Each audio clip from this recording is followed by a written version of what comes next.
Di balik setiap sudut gelap, ada cerita yang menunggu untuk diceritakan. Bersiaplah untuk teror yang tak terduga. Kisah-kisah horor ini bukan hanya cerita, tapi pengalaman yang akan menghantui pikiranmu. Di tempat ini, suara-suara bisikan akan menjadi teman tidurmu. Selamat datang di Story Horor. Sebelum ke ceritanya, saya mohon dukungannya dengan cara like, komen, dan subscribe biar channel ini terus berkembang.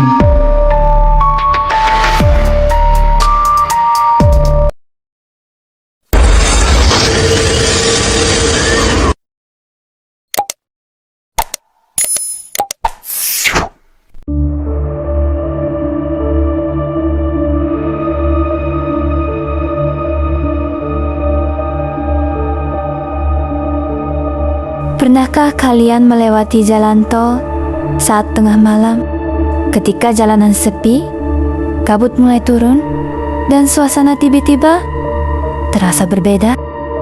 Konon, ada beberapa ruas jalan di Indonesia yang menyimpan kisah-kisah misterius yang sulit dijelaskan logika. Salah satunya adalah tol Cipularang, jalan panjang di antara perbukitan yang tak jarang dikaitkan dengan berbagai kejadian aneh dan pengalaman mistis para pengendara. Malam ini, saya akan membagikan sebuah cerita menyeramkan tentang seseorang yang mengalami kejadian tak masuk akal saat melintasi tol Cipularang di tengah malam. Sebuah pertemuan misterius yang mungkin justru menyelamatkan nyawanya. Jadi, siapkan nyali kalian, matikan lampu jika berani, dan simak cerita berikut sampai selesai. Malam itu, hujan turun tipis membasahi jalanan. Aku baru pulang dari Bandung menuju Jakarta setelah urusan kerja yang cukup melelahkan. Jam di dashboard mobil menunjukkan jam 1:17 dini hari ketika aku memasuki ruas tol Cipularang. Jalanan tampak lengang, hanya beberapa truk besar melintas di jalur kiri. Udara malam terasa aneh.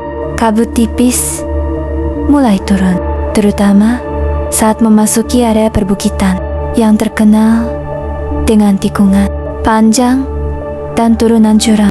Radio mobil tiba-tiba berubah sendiri. Padahal sebelumnya aku memutar musik dari ponsel, tapi kini terdengar suara gamelan Sunda pelan bercampur suara perempuan menyanyikan lagu yang sama. Suaranya seperti berasal dari radio lama berisik dan terputus-putus. Aku mencoba mengganti channel, tapi semua frekuensi hanya mengeluarkan suara dengung. Mungkin sinyal, pikirku mencoba tenang. Namun bulu kudukku langsung berdiri ketika GPS mobil mendadak error. Layar navigasi berkedip, lalu menunjukkan lokasi yang tidak masuk akal. Jalan tidak dikenal, 3 km lagi. Padahal, aku jelas berada di tol Cipularang.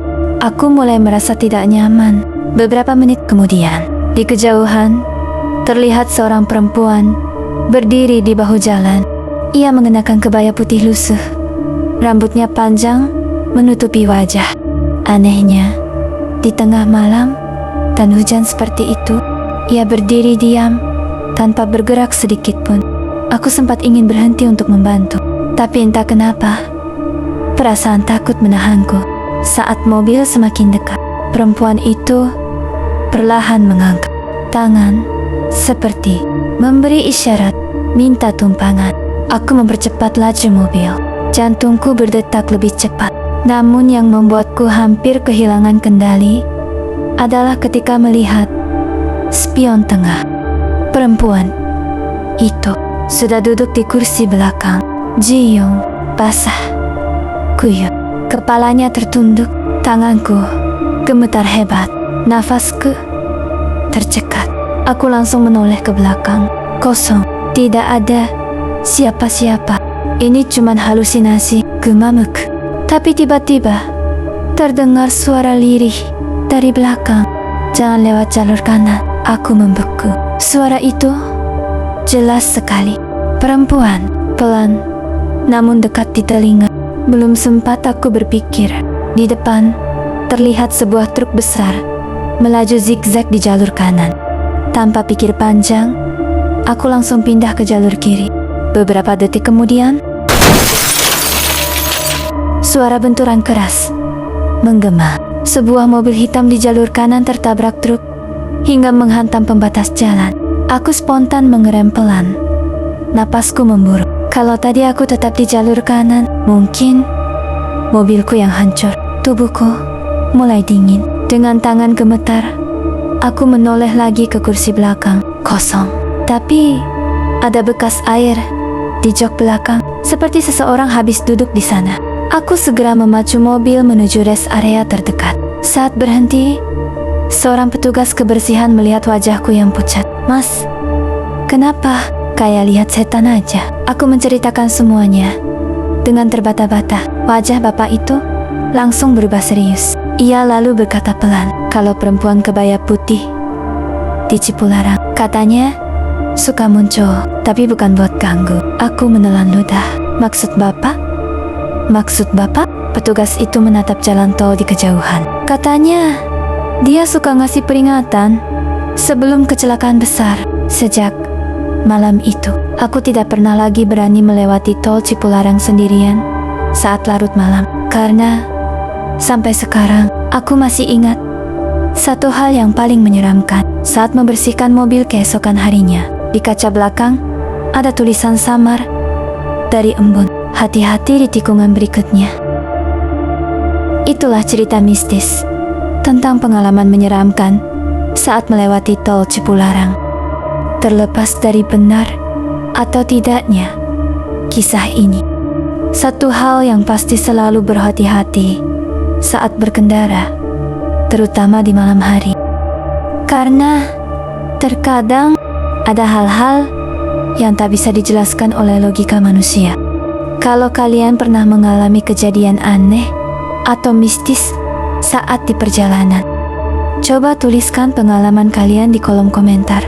Jangan lupa like, subscribe, dan nyalakan lonceng notifikasi agar tidak ketinggalan cerita-cerita horor lainnya yang lebih menyeramkan.